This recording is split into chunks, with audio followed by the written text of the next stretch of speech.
안녕하세요. 오늘도 사연살롱을 찾아주셔서 감사합니다. 이 글을 쓰려고 되돌아보니 벌써 결혼한 지 17년이나 지났어요. 햇수로는 그렇게 됐지만 사실 아직 제 나이는 36에 불과해요. 어린 나이 일찍 남편을 만났고 그렇게 가족이 되었거든요. 제가 첫째를 19살에 낳았는데 두 집안의 반대가 어마어마했어요. 어디 할 짓이 없어서 고등학생들이 애를 가져서는 집이 망조가 들었다. 됐고 당장 병원 가서 지우도록 해. 어머니, 저 이 아이 꼭 낳아서 기르고 싶어요. 병조랑도 약속했고요. 니네가 지금 나이가 어려서 사리분별 못하지? 우리 병조 앞길 망칠 생각 말고 당장 네 엄마랑 병원이나 가. 엄마, 왜 예린이한테 그래요? 저희가 아무리 어려도 그래도 아이 아빠 엄마인데 선택은 저희가 해야죠. 뭐? 선택? 니들이 지금 뻔뻔하게 그런 말이 나오니? 너 19살에 뭘 해먹고 산다는 거야? 네 형들 봐라. 명문대 졸업해서 지금 서울로 상경에 다 대기업 다니잖니. 네가 그 정도는 못해도 그래도 전문대라도 가서 기술은 배워야지. 내 처자식 내팽겨치고 그렇게 못 살아요. 너 아직 학생이야. 엄마 마음 문드러지는 꼴은 어쩌고. 병주야, 잘 생각해. 이번 한 번만 잘 넘기면 네 인생 앞으로 더 잘 풀릴 수 있다고. 죄송해요. 저 예린이랑 뱃속 아이 책임지고 싶어요. 병조 뜻 존중하고 당신은 얘네 살림 준비나 해줘요. 여보, 지금 그게 무슨 말이에요? 지 형들만큼은 못 살아도 우리 얼굴에 먹칠을 말아야죠. 어머님, 제가 진짜 잘할게요. 그러니까 노여움 푸시고 저랑 뱃속 아이 받아주세요. 어머니? 누가 네 어머니야? 이렇게 병주 홀렸냐? 하여튼 어린 것이 소름 돋아가지고 너 우리 집이 돈 꽤나 있을 것 같으니까 순진한 평소 꼬신 거지? 엄마, 무슨 말씀을 그렇게 하세요? 아니에요, 어머님. 아니긴 내가 어떻게 하나 보자고. 다행히 고등학교를 막 졸업할 시기여서 무사히 학교는 졸업할 수 있었고 전 그 무렵 아이를 낳아 집에서 육아를 했어요. 10평도 안 되는 투룸에 신혼 살림을 차렸고 남편은 저희를 위해 자동차 정비일을 배우며 돈을 벌었죠. 시댁이 지역에서 큰 고물상을 하였는데 저를 너무 싫어하는 시어머니였기 때문에 시댁에는 어머님이 부르실 때와 가족 행사가 있을 때만 가게 되었어요. 저희가 살림을 차리고 시댁에 갈 때면 늘 시댁 식구들은 저에게 눈치를 주셨고 전 어린 나이에 그 조롱을 받으며 아무 말도 못했던 나날들이었어요. 아니, 동서라고 해야 하나? 19살이 진짜 뭘 안다고 애를 키우는지. 하긴 뭐 예전 전쟁통에는 그 나이에 여럿 낳았지. 그래도 그렇지 동서는 본인 인생 없어? 형님은? 본인 인생 생각하는 애가 생각 없이 애를 가졌겠어요. 아마 어려도 아버님 재산 보고 서방님 선택했겠죠. 형님들 오해세요. 그런 거 아니에요. 귀신을 속여라. 동서, 아무리 어리지만 그 정도 생각은 있을 거 아니야. 그런데 어쩌지? 아버님은 절대 자식들한테 사업체 물려줄 생각 없으셔. 그리고 동서가 보기에도 우리가 서울 살다가 여기 내려올 일은 없지 않겠어? 그래, 큰형님 말대로 마음을 비워. 혹시나 꼴에 며느리랍시고 뭐 콩고물이라도 떨어지려나 생각 말고. 그런 거 아니에요. 전 그저 병조를 좋아했던 것 뿐이거든요.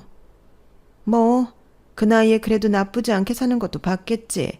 귀신을 속여라. 형님 말이 맞아. 솔직히 상고 출신이라고 들었는데 대학 갈 머리도 안 되니까 이참에 순진한 남자 하나 꼬셔서 취직할 생각이었던 거 아니야? 인생이 아깝다 정말. 형님들 인생 아니라고 그렇게 모욕하지 마세요. 저 그런 애 아니거든요. 지금 새파랗게 어린 막내 동서가 우리한테 따지는 거야? 서방님이랑 결혼한 지 얼마 되지도 않아서 이 집안의 룰이랑 기강 좀 알려주려 했더니 어디 고등학교 선배 취급을 하고 있어? 우리가 우스워? 자꾸 형님들이 절 모욕하시니까요. 왜 이리 소란이냐? 아버님 들어오실 때 다 됐는데. 한참을 부엌에서 형님들에게 막말을 듣고 있을 때 어머니가 합세하셨어요. 나 어머님 오셨어요. 나의 어린 동서 집안의 룰 좀 알려주려 했더니 대드네요. 뭐? 예린이 너 형님들한테 대들었니? 네가 뭐라고 형님들한테 대들어? 너 학교 생활도 이렇게 한 거니? 너보다 10살이나 넘게 차이 나는 형님들이다. 깍듯이 모셔도 모자를 파네. 참 너는 이쁜 구설이라곤 한 군데도 없니? 어머님, 그게 아니라 형님들이 먼저. 시끄러워. 대낮부터 눈물 빼지 마라. 여기서 괜히 눈물 빼면서 정치질할 생각 마. 네 형님들이 명문대 나오고 얼마나 커리어우먼인 줄 알아? 너랑은 비교도 안 된다고. 그러니까 앞으로 뭐라고 하거든 말대꾸 하지 말고 내라고 해. 참 서러웠어요. 나이가 어렸지만 그래도 집안에서 대놓고 따돌리는 건 알았거든요. 서럽기도 하고 속상해서 설거지를 하며 훌쩍이고 있는데 퇴근 후 돌아오신 시아버지가 말을 하시더라고요. 막내가 힘든 모양이구나. 그래, 사는 게 다 내 뜻대로 되는 게 없지. 그래도 너 심성 착한 거 다 내가 안다. 그러니까 조금만 버텨. 네 시어머니도 당장에는 화가 많이 나서 그러는 건데 그래도 나중엔 다 풀릴 거야. 힘들겠지만 조금만 이해해줘. 내가 미안하다. 대신 사과할게. 감사합니다, 아버님. 아버님은 별 뜻 없이 하는 얘기였겠지만 그날은 어찌나 위로가 되든지 오히려 더욱 눈물이 났어요. 친정아빠도 일찍 돌아가셨기에 아빠의 정을 느껴본 적 없던 터라 더욱 감사한 마음이 들었죠. 그렇게 힘든 시집살이 중에도 조금의 위안을 얻으며 살아갔어요. 애 어린이집 갔으면 우리 집에 와서 김장이나 해라. 내가 허리를 다쳐서 이번 김장 못할 것 같으니까. 네, 어머님 많이 다치셨어요? 얼른 갈게요. 결혼 생활이 길어질수록 어머님은 틈만 나면 저를 부르셨어요. 네가 사회생활을 해봤니? 뭘 해봤니? 다 이런 게 사회생활이라고 생각해. 직장 상사가 하라는 거 회사에서 안 해봐라. 어떻게 되나? 어떻게 보면 내가 네 직장 상사니까 넌 내 말만 따르도록 해. 그쵸, 어머님 말씀 따라야죠. 아유, 거기 속 뭉쳐놓지 말고 버무려. 어머님, 근데 김치는 몇 포기 하시는 거예요? 보면 모르냐? 100포기 정도 한다. 서울 애들도 주고 사돈들도 좀 나눠주고 해야지. 집에서 놀면 뭐하니? 이런 거라도 해서 내 새끼들 나눠주면 좋지. 하긴 이런 게 어머니의 사랑이죠. 저도 아이 낳고 보니까 얼마나 예쁘던지. 왜 저희 엄마가 안 입고 못 먹어도 저는 꼭 잘 먹이려고 했는지 알겠다니까요. 그렇게 널 애지중지 키웠는데 네가 이 모양 이 꼴로 자랐겠냐? 그게 무슨 말씀이신지. 이 모양 이 꼴이라뇨. 그래도 그 말씀은 심하세요. 딸년이 10대 때 남자의 눈이나 떠서 애를 가졌는데 그게 귀하게 키운 거야? 막 키운 거지. 솔직히 막말로 내가 딸이었으면 난 절대 그렇게 안 키운다. 금이야 옥이야 공주처럼 귀하게 키우지. 그건 순전히 저랑 병조가 한 일이지. 저희 엄마가 무슨 죄가 있다고 딸을 막 키우네 마네 이런 소리를 들으셔야 하죠. 어머님, 제 욕은 하셔도 돼요. 근데 저 때문에 저희 부모님 욕먹는 건 정말 저도 못 참겠네요. 못 참으면 네가 어쩔 건데? 너 우리 아들이랑 지금 헤어지고 당장 네 딸 데리고 나갈래? 내가 잔정이 많아서 그렇게 사정하는 너 불쌍히 여겼더니 이제 뭐 결혼했다 이거냐? 그게 아니라요. 어머님이 심하셨잖아요. 그러니까 이 꼴 저 꼴 보기 싫으면 네가 나가라고. 이 집에서 너 아쉬워할 사람 아무도 없어. 네가 네 딸만 데리고 나가준다면 너만 나 망한 병조 인생 내가 다시 구제해주면 그만이야. 정말 너무하세요. 너무 억울하고 분통이 터졌지만 남편과 잘 살아보고 싶었어요. 주변에 워낙 손가락질을 많이 받은 결혼과 출산이라 내 가정을 꼭 잘 지키고 싶었거든요. 너 갈 때 김치 가져가. 그래도 네가 있으니까 가져는 가야지. 네, 아까는 말 대답해서 죄송해요. 됐다. 너한테 기대하는 것도 없으니까. 뭐 실망할 것도 없어. 넌 그런 애야 그냥. 그래도 김치라도 지어서 들려보내는 시어머니였고 그 김치를 가지고 집에 와 열어보니 버리긴 아까워 배추에 겉잎만 모아 묻혀놓은 이파리더라고요. 아무리 내가 싫으셔도 그렇지 이런 걸 주셔. 내가 100포기는 다 버무렸는데. 내가 능력이 없어서 엄마가 너한테까지 함부로 하시는 거야. 우리 진짜 잘 살자. 형이랑 형수도 우리 앞에서 꼼짝 못하게 성공하자. 내가 꼭 그렇게 할게. 아무리 어린 나이에 실수를 했어도 지금 이렇게 책임지고 잘 살고 있는데 정말 너무하셔. 이제 로라도 어린이집 갔으니까 너도 자기 개발을 해보는 게 어때? 아마 형수들처럼 일하는 여자면 엄마도 덜 부르실 거고 너도 훨씬 나을 거야. 고된 시립살이 속 매일 피말라 가던 날 남편은 저에게 공부를 하라고 제안을 주었어요. 저 역시 형편상 맞벌이를 하는 게 낫겠다 싶어 남편의 제안을 받아들이고 국비과정으로 컴활 자격증과 전산회계 자격증을 땄어요. 그럼 ERP도 할 줄 알겠네. 우리 막내 며느리가 그런 고물상에 와서 격리 좀 해주면 되겠다. 오래 일한 아줌마가 애들 때문에 그만둔다고 하거든. 아빠, 그래도 돼요? 어차피 뭐 자격증도 있겠다. 어렵지 않은 일이거든. 여보, 그래도 그렇지 무슨 격리를 시켜요. 한 달 매출에 당신이 얼마 버는지 다 알게 될 텐데. 전 찝찝해서 싫어요. 여보, 우리 며느리인데 뭐가 찝찝해요? 남한테 돈 주느니 며느리한테 주는 게 낫지. 네, 할게요. 저희도 빨리 집도 장만해야 하고 같이 벌면 좋으니까 기회만 주신다면 열심히 할게요, 아버님. 시어머니는 재산 공개가 되는 것 같다며 찝찝하다고 하셨지만 아버님은 제게 기회를 주셨어요. 그렇게 전 단번에 일자리까지 구할 수 있었죠. 그래도 이렇게 눈치 안 보고 삼겹살도 먹고 싶을 때 먹고 하니까 너무 좋다. 우리 더 잘 벌어서 얼른 집도 장만하자. 미안해. 로라 보면서 일하기 힘들 텐데 군말 없이 열심히 해줘서. 당연히 해야지. 우리가 다 잘 살자고 하는 건데. 나이는 어렸지만 남편은 가족애가 큰 사람이었어요. 책임감도 강했기 때문에 정비일도 정말 열심히 했고 저 역시 그런 남편의 영향으로 회사 일을 열심히 했죠. 하지만 아버님의 고물상에서 격리를 하게 되니 이것저것 알고 싶지 않은 사정들도 많이 알게 되더라고요. 여보세요? 아니, 이 전화를 왜 재수씨가 받아요? 아버지 좀 바꿔주세요. 아, 저 여기서 격리로 일해요. 아버님 바꿔드릴게요. 참나, 격리요? 아, 일단 바꿔줘요. 가끔 서울에 계시는 아주버님들에게 전화가 왔거든요. 뭐? 또 돈?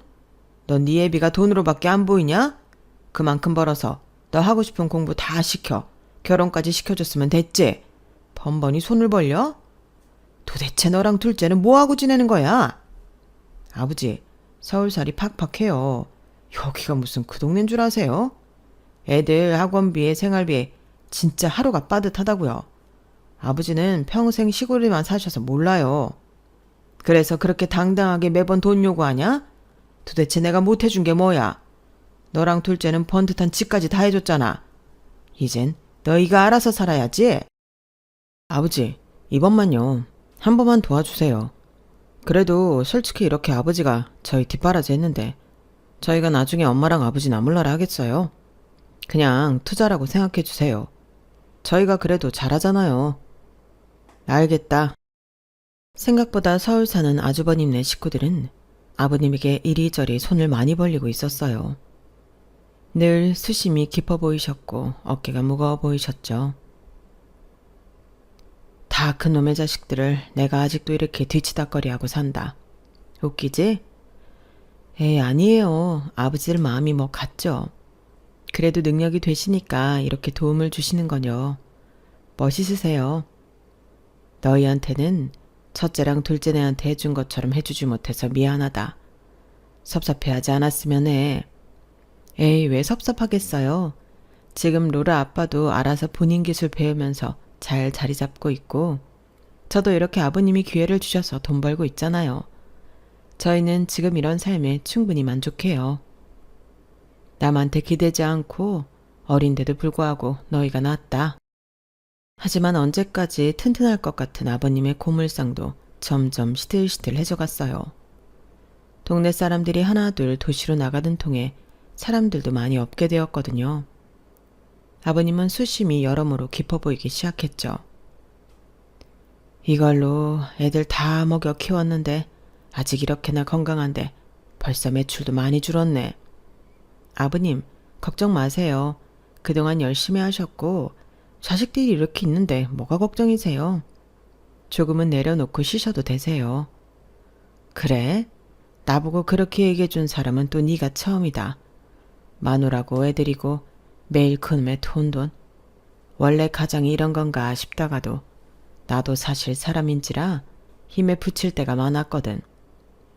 힘들면 저희가 더 열심히 할게요. 나중에 아주버님들이랑 같이 말이죠. 말이라도 참 고맙다. 넌 나이도 어린데 철도 일찍 들고 우리 병조 옆에 있어줘서 얼마나 고마운지 몰라. 애도 잘 키우고 말이야. 네 시어머니가 이런 걸 알아야 할 텐데. 어머님도 언젠간 제 마음 알아주실 거라 믿어요. 아버님과 같이 일을 하게 되면서 참 많은 이야기들을 할 수 있었어요. 세상의 아버지들이 늘 똑같은 생각을 가지고 있듯이 아버님도 힘에 부치지만 가족들을 위해 열심히 뭐든 해보시려고 하더라고요. 그런 아버님을 정말 응원해드리고 싶었어요. 그리고 아버님의 생신날이 다가왔고 오랜만에 온 가족들이 모이는 날이 되었어요. 아버님, 이번에 도와주셔서 너무 감사드려요. 아버님 아니었으면 애들 영어 유치원비 힘들 뻔했거든요. 애들 영어 유치원에 꼭 보내야 하냐? 너희 벌이로 힘들면 그래도 다른 유치원도 많잖아. 어머, 아버님은 요즘엔 서울에서 영어 유치원 안 다니면 도태되는 거 한순간이에요. 시골에서나 그런 거 신경 안 쓰지 애들은 키우기 나름이라고요. 그건 형님 말이 맞아요, 아버님. 저희 애들도 영어 유치원 나왔지만 진짜 급이 다르거든요. 뭐 동네에서야 어차피 서울에 상경할 일도 아예 없으니 이런 거에 관심도 못 두겠지만 이렇게 시작 전부터 다른 애들은 커서도 다르다니까요. 참 유난들 떤다. 아, 그건 그렇고 이건 아버님 생신 선물이에요. 저랑 둘째 동서가 같이 준비했는데 마음에 드세요? 아버지, 이거 엄청 비싼 명품이에요. 아마 이거 하시고 동창회 가시면 다들 놀랄걸요?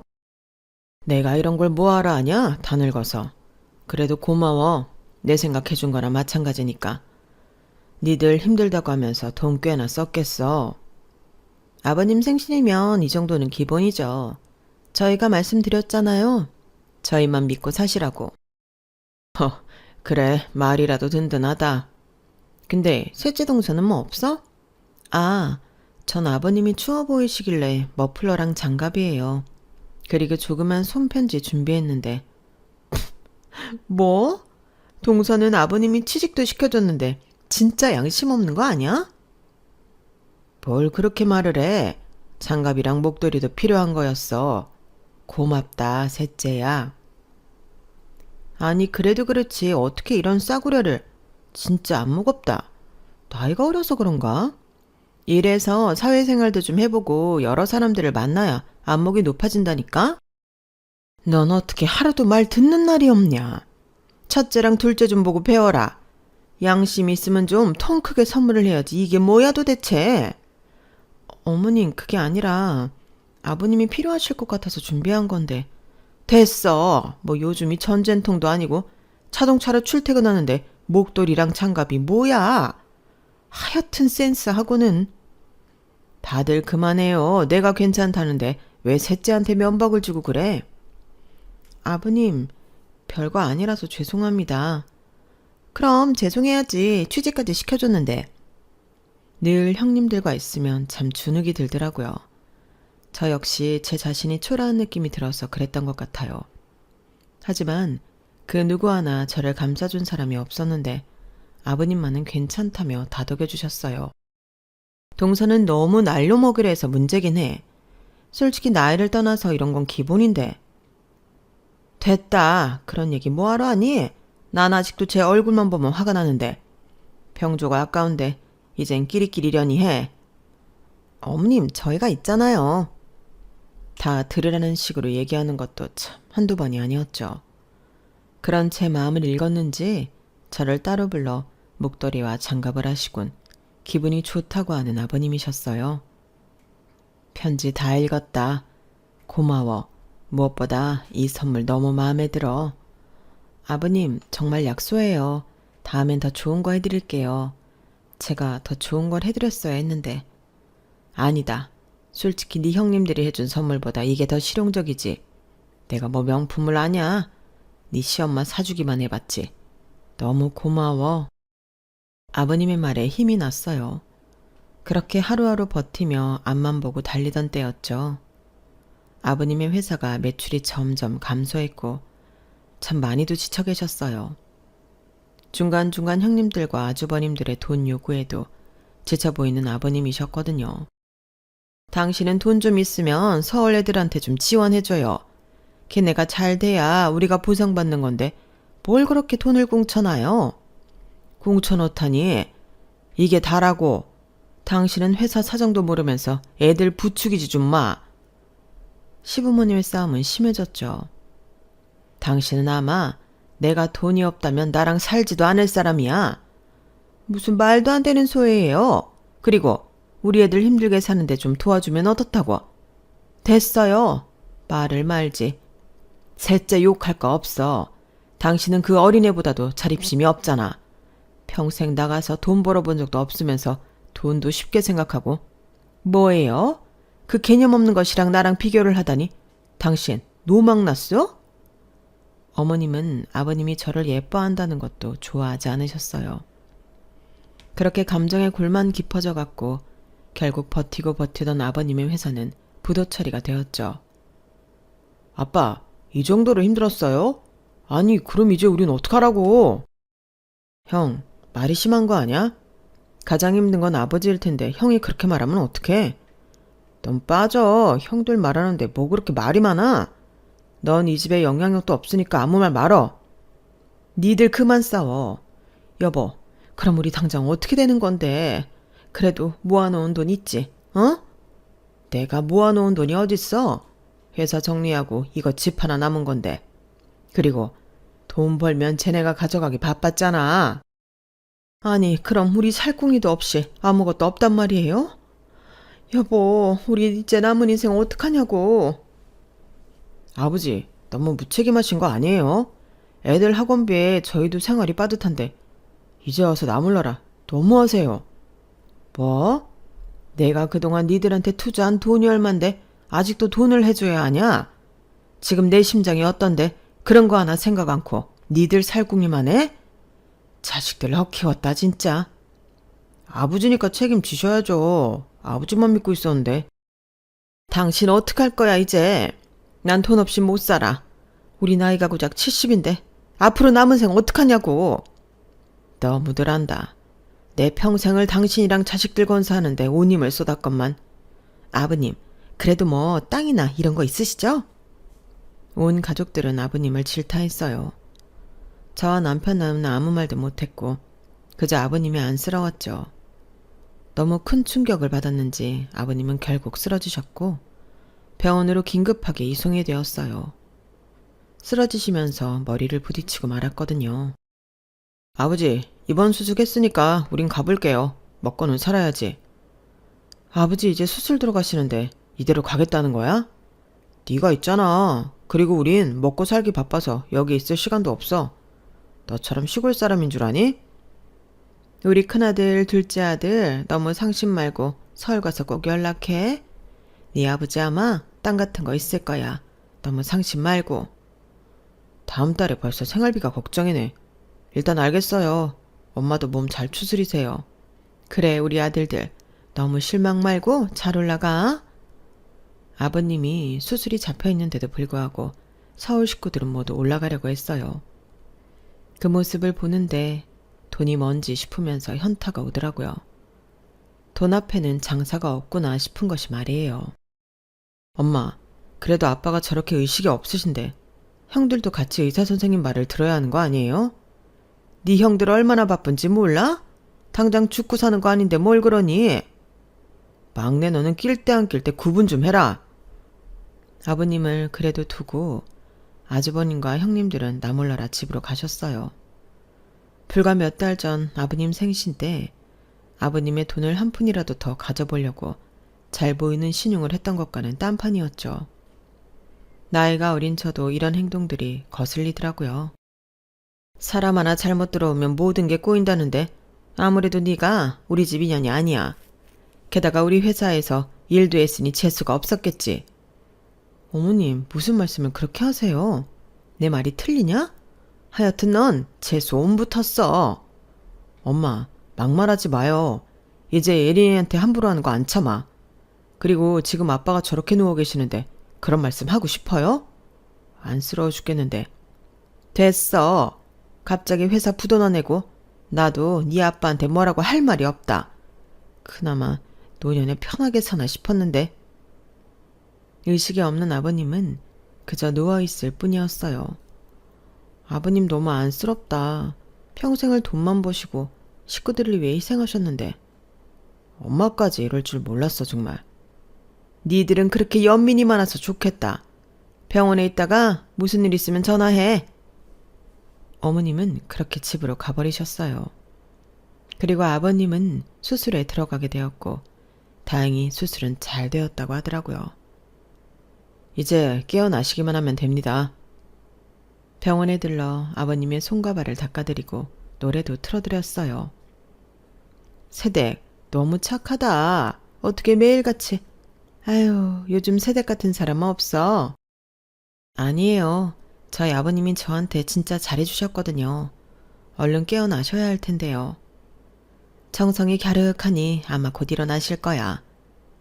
누가 시키지 않아도 늘 아버님을 뵙고 오는 것이 일상이었어요. 아버님은 참 오래도 주무시더라고요. 그날도 아무렇지 않게 아버님 손발을 닦아드리는데 덥석 제 손을 잡으셨어요. 어머 아버님, 정신이 드세요? 의사 선생님 부를게요. 아니야. 우리 집 서재 쓰레기통 아래를 들춰봐라. 그게 무슨 소리세요? 아버님, 아버님! 아버님은 그 말씀을 하시고 다시 눈을 감으셨어요. 선생님, 아버님이 방금 깨어나셨거든요. 희망은 있으니 조금 더 기다려 봅시다. 이것저것 검사도 할게요. 의사 선생님의 말씀에 조금 더 기다리게 되었고 아버님이 깨어나셔서 하신 말씀이 생각나 시댁으로 향했어요. 시댁에 가보니 형님들과 시어머니가 얘기를 나누고 계셨어요. 아니 네가 웬일이냐? 오늘 아버님 눈 뜨셨어요. 의사 선생님께서 조만간 일어날 수 있을 것 같다고 조금만 기다려보자고 하세요. 일어나 봤자 뭐가 달라져? 네 시아버지 일어나면 니네가 모시고 가라. 네? 어머님은 어쩌시고. 난 서울 큰아들네로 갈 거야. 애미야, 그래도 되지? 여긴 동네가 좁아서 네 시아버지 망한 거 소문이 파다해. 얼굴을 들고 살 수가 없어. 어머 어머님, 그래도 갑자기 이렇게 말씀하시면 곤란하죠. 솔직히 도시 생활도 얼마나 힘든데. 아니 니들이 그랬잖니? 너희들만 믿으라고. 첫째네 몇 달, 둘째네 몇 달 이렇게 있으면 되잖아. 어머님, 저희 집도 좁은데 그거는 좀 아니죠. 가끔 놀러 오시는 거야 괜찮지만. 그리고 아버님이 깨어나시면 당연히 옆에 있어드려야 하지 않겠어요? 내가 이 나이에 아픈 남편 병수 발할 일 있어? 나도 즐기며 살고 싶어서 그래. 아니, 니들 지금 싫다는 거냐? 싫다는 게 아니라 저희도 바쁜 서울생활인데 갑자기 오신다고 하니 당황해서 그렇죠. 그 얘기는 못 들은 걸로 할게요. 솔직히 그건 좀 아닌 것 같아요. 아버님이 눈을 뜨셨다는 소식에도 시어머니와 형님들은 아랑곳하지 않고 본인들 이야기하기 바빴어요. 전 정말 절레절레하며 시아버지가 말씀하신 서재에 가서 쓰레기통 아래를 보았고 그곳엔 아주 놀라운 것이 있더라고요. 아버님 명의로 된 통장에 자그마치 56억이라는 돈이 있었거든요. 전 너무 놀라 통장을 들고 다시 병원에 갔고 마침 병원에서는 의식을 점점 되찾고 있는 시아버지가 있었어요. 그리고 놀라운 말을 들을 수 있었죠. 6개월 만에 깨어난 시아버지의 한마디에 시댁 재산이 전부 제 것이 되어버린 거예요. 아버님, 이게 어떻게 된 일이에요? 봤냐? 내가 이걸 언제 줄까 하다가 이제서야 준다. 하마터면 알려주지도 못할 뻔했어. 다 네 거야. 아니, 그게 어떻게 제 거예요? 아무리 내가 어려워도 남의 거는 손 안 댄다. 네가 내 생일에 편지와 함께 껴서 준 로또, 그게 1등이었어. 네? 정말요? 근데 어디 그게 내 거야? 네 거지. 한 푼도 안 썼어. 제가 아버님한테 드린 건데 이 돈을 어떻게 받아요? 아버님 힘드신데 이거 쓰세요. 저흰 괜찮아요. 사실 전 가끔 로또를 사면서 당첨을 꿈꿨어요. 벼락 맞는 것보다 힘들다는 로또 당첨이었지만 시아버진 생신날 작은 선물과 함께 그나마 제가 제일 소망하는 로또를 같이 드렸거든요. 이걸 왜 나를 주냐? 제가 변변치 않게 매번 해드리는 것도 없는데 제 행운의 기운을 담아서 드릴게요. 살다 이런 것도 받아보고 우리 며느리 최고다. 1등 되면 네 거다. 아니요, 1등 되어도 아버님 거예요. 아버님은 회사가 힘드신 상황에서도 제 돈이라며 절대 1원 한 장 쓰지 않았어요. 그렇게 저는 갑작스럽게 돈방석에 앉게 되었죠. 아버님, 지금 상황 많이 힘드시잖아요. 이거 쓰세요. 아니다. 필요 없어. 어차피 회사 정리하면서 있는 돈 탈탈 털어 빚도 다 갚았다. 이제 욕심도 없어. 얼마나 졸리던지 의식을 찾으려고 해도 잠이 그렇게 오더라. 그래도 힘드신데 여윳돈은 가지고 있으셔야죠. 돈 가져갈 때만 그렇게 알랑방귀들을 끼더니 내가 아프니 한 번도 안 찾아왔지?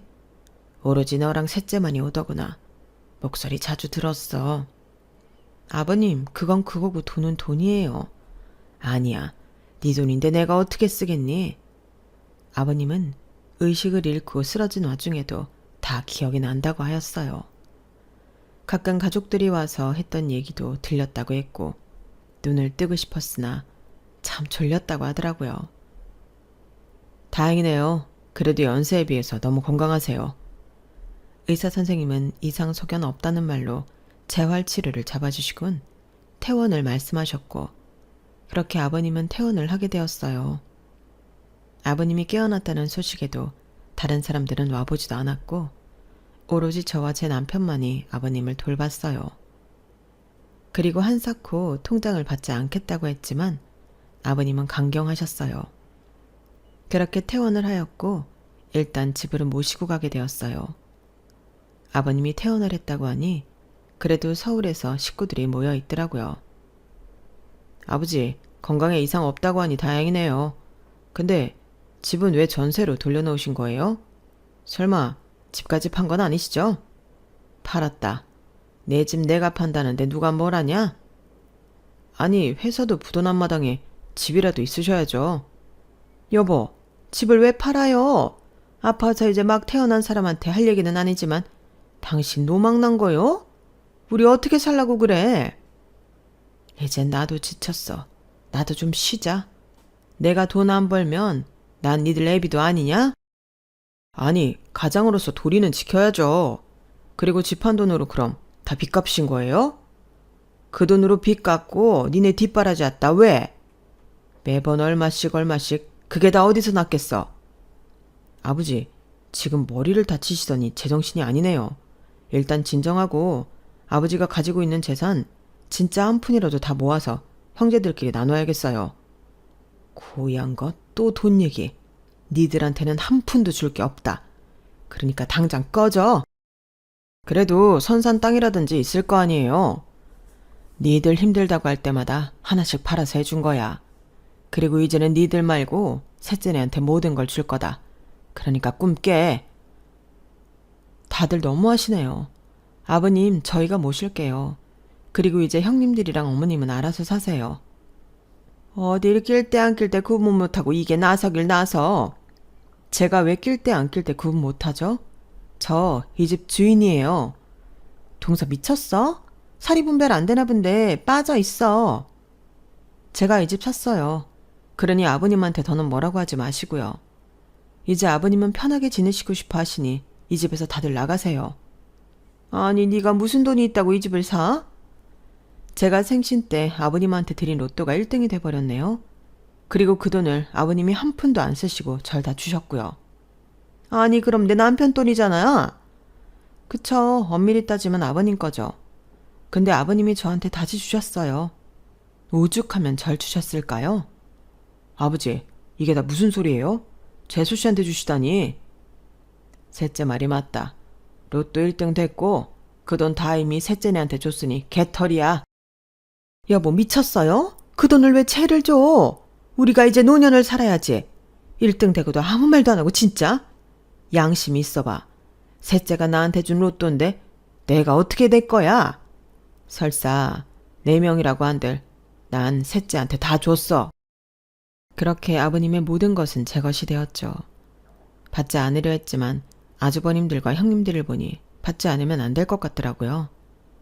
이젠 저희가 아버님 모실 거니 더 이상 아버님한테 연락하지 마세요. 재수씨 완전 여우네. 병원을 그렇게 들락날락거리더니 아버지 돈 있는 거 알았죠? 우리 그 돈 절대 포기 못해요. 너 인연 당장 내 남편 돈 주지 못해? 네, 마음대로 하세요. 나이가 어린 제가 봐도 이건 정말 아니네요. 아버님이 얼마나 힘드셨을지 상상도 안 가요. 전 그렇게 경찰들을 불러 모두 다 내쫓았어요. 거주지 침입으로 신고를 했던 거죠. 아무리 가족이라도 저희가 싫다고 하니 모두 다 쫓겨나게 되었고 아주버님들은 아버지 돈을 절대 포기할 수 없다며 소송까지 걸게 되었어요. 가지가지 하시네요. 어떻게 모든 걸 다 가져가시려고 하는지 소름 돋네요. 재수씨가 욕심이 그렇게 많은 줄 처음 알았습니다. 절대 그 돈 우리 포기 못하죠. 동서 정말 대단해. 아버님을 꼬시고 말이야. 형님들은 그런 말 할 자격도 없으세요. 어디 마음대로 해보세요. 어쩜 저렇게 나이도 어린 게 돈을 밝혀? 정말 가만두면 안 되겠어. 하지만 소송은 아버님이 살아계셨기 때문에 자식들이 재산에 대해 주장을 할 수 없게 되어 있더라고요. 괜히 돈만 쓰셨네요. 가뜩이나 돈 없다고 하시면서. 아버님은 저희가 잘 모실 테니 어머님이나 잘 모시세요. 뭐? 저게 야, 네가 어머니도 데려가 모셔. 어차피 너 돈도 많잖아. 아니요. 형님들을 그렇게 아끼고 예뻐하셨는데 평생 옆에서 모셔야죠. 돈은 본인이 다 가져놓고 부모를 떠넘기는 게 말이 돼? 말은 바로 하세요. 그리고 이 로또에 지분 있으세요? 어디서 대놓고 돈을 달라 말아 해요? 저희 어리다고 무시하지 마세요. 지금 본인들 어머님 떠넘기려고 하는 거 다 아니까요. 형들 그리고 형수들 다 그만해요. 막말로 돈 아니면 아버지 거들떠다 안 보셨으면서 이제 와서 저도 도저히 못 참겠네요. 야, 너 지금 돈 좀 생겼다고 우리 무시해? 이제부터 무시해 드릴게요. 저희가 이렇게 처음으로 대들면서 얘기를 하자 모두 놀란 눈치였어요. 그러자 약삭빠른 둘째 형님은 갑자기 태도를 변화하더니 나긋나긋하게 저를 대하기 시작하더라고요. 그 모습도 코미디가 따로 없다고 느꼈어요. 그래도 우리 가족이었는데 딱 3억씩만 주면 안 될까? 우습네요. 그렇게 배운 거 없다고 무시했던 형님들이 저에게 돈을 달라고 하니 돈이 무섭긴 무서워요. 근데 어쩌죠? 형님들 드릴 돈 있으면 차라리 불쌍한 이웃에게 나눠주겠어요. 솔직히 동서는 돈 필요 없잖아. 욕심도 없던 사람이 왜 이래? 우리 서울에서 진짜 살기 힘들어. 아무리 벌어도 밑빠진 독에 물 붓게 하는 심정이란 말이야. 응? 그건 제가 할 바 아니죠. 그리고 누가 서울 사시랬나요? 애들 영어 유치원 보낼 돈 아껴서 살림에 보태세요 그럼. 뭐야? 언제까지 그게 네 돈일 것 같아? 내가 아는 사람 변호사에 검사 줄줄이 스펙이 빵빵해. 가만 안 둘 거니까 기대해. 네, 기대하고 있을게요. 형님들은 분해해왔고 아주버님들도 마찬가지였어요. 종종 찾아와 아버님에게 읍소도 하는 가족들이었죠. 아버지, 저희가 철이 없었어요. 아버지 아픈 거 먼저 들여다봤어야 하는 건데 그러니까 노여움 푸시고 인간적으로 재수씨한테 모든 걸 다 주는 건 좀 아니잖아요. 저희가 자식들인데. 너희한테 못해준 거 없다. 있는 만큼 최선을 다했어. 이제 니들이 알아서 살고 더 이상 나한테 이것저것 바라지 말아라. 실망했다면 보지 않고 살아도 상관없어. 나 병상에 있는 동안 니들 없는 셈 치면 된다고 몇백 번 다스렸다 이 마음. 아버지, 그땐 힘들어서 그랬어요. 됐어. 변명 말어. 이제는 찾아오지도 마. 아버지, 솔직히 셋째 배운 것도 없고 사고 쳐서 아버지 속만 상하게 했는데 뭐가 믿을 게 있다고 이러세요? 배운 거 없고 내 속 썩였어도 니들만 하겠어? 난 니들을 정말 내 목숨처럼 키웠어. 셋째한테는 기대도 없었지만 니들한테 해준 거에 반의 반도 못 해줬어. 니네 집장만 하나씩 다 해줄 때 얘네는 지들 돈으로 월세방 얻어서 생활했던 애들이야. 내가 그때 알아봤어야 했는데 다신 찾아오지 마. 그리고 네 엄마한테도 엮이고 싶지 않으니까 전화 좀 그만하라고 해라. 아버지, 그래도 어떻게 이렇게 칼 같으세요? 니들은 나 누워있을 때 칼같이 절연하려고 하지 않았냐? 너희는 되고 나는 안 돼? 다 뿌린 대로 거두는 법이야. 하지만 언제나 똑같은 말뿐인 아버님이었어요. 결국 소득 없이 늘 서울 식구들은 돌아가야 했고 저흰 작은 아파트를 마련해 아버님을 모셨죠. 그냥 난 작은 빌라 같은 데 하나 얻어서 살면 된다니까 뭘 같이 살자고 그러냐? 아버님, 뇌출혈도 있으셔서 안 돼요. 고맙다. 예나 지금이나 늘 나를 챙기는 건 너희뿐이다. 해준 것도 없었을 텐데 나를 살뜰히 챙기는 너희 보고 깨달았어. 그럼 이제는 건강만 하세요. 그게 저희 소원이니까요. 저희 더 잘 되는 거 보셔야죠. 아버님은 늘 저희에게 고마워하였어요. 저희는 아버님이 주신 당첨금으로 아버님의 노후 자금을 만들어드리고 남은 돈으로 남편의 정비소를 차렸어요. 고마워. 아버지가 예린이 너한테 다 양도하신 건데. 그 돈이 그 돈이지. 자기가 잘 되면 나도 잘 되는 거야. 남편은 오히려 정비소를 차리는 것도 미안해하였지만 전 이게 맞다는 판단이 들었어요. 어린 나이부터 정비소에서 일을 배운 남편은 본인 정비소를 갖게 되자 정말 더 열심히 일했어요. 이 지역 정비소들 중에 제일 사기 없고 진짜 제일 잘하는 곳 같아서 내가 소개도 많이 시켜줬다니까? 감사합니다. 더 열심히 할게요. 젊은 사장님이 아주 싹싹해서 마음에 들어. 감사합니다. 늘 찾아주시면 최선을 다할게요. 고물상하던 박신의 막내 아들이라고 하던데 역시 그 아버지의 그 아들답네. 아버지 닮았다고 하는 게 최고의 칭찬이죠. 감사해요. 진심은 언젠가 통한다고 하죠. 그렇게 저희의 진심이 어딘가에 계속 닿더라고요. 정비소는 잘 되었고 저희는 집을 넓혀 이사도 갔어요. 지금은 많은 여유를 찾아서 이제 이곳저곳 둘러보고도 살고 있어요. 아버님이 어머님과 이혼하지는 않았지만 그래도 따로 살고 계시는데 늘 아버님 곁으로 오고 싶어 하시는 어머님이었어요. 여보, 잘 생각해요.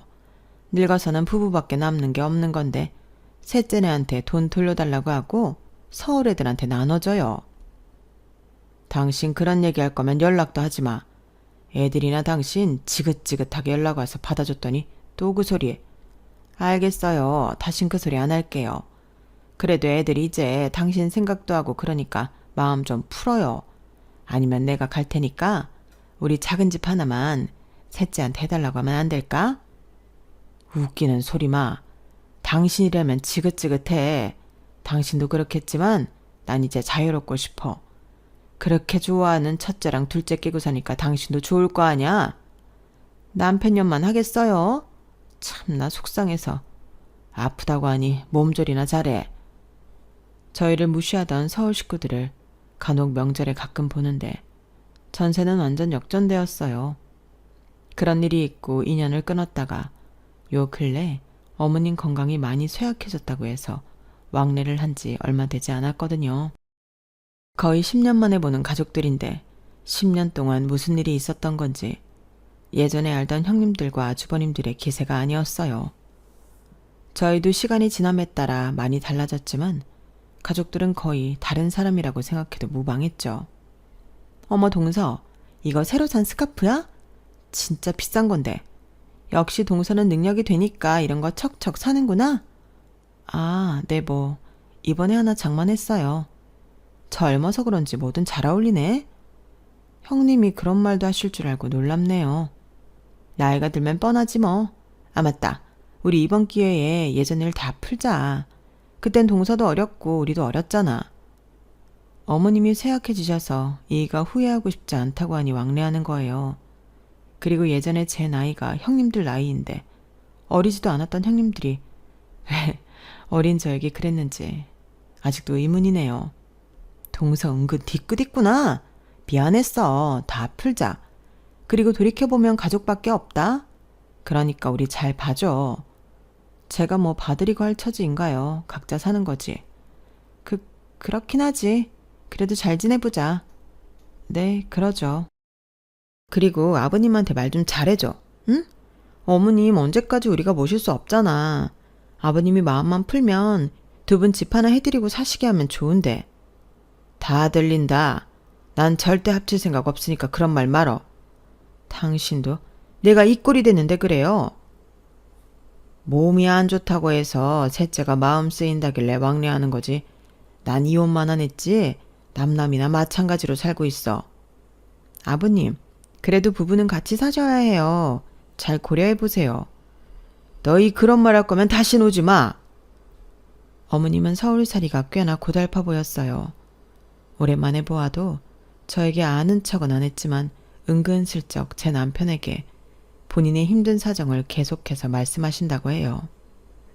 하지만 남편은 들어만 드릴 뿐 절대 모신다고 하진 않아요. 아무리 효자여도 본인이 여지껏 형들과 비교당하며 살아온 세월을 잊을 수가 없다고 했거든요.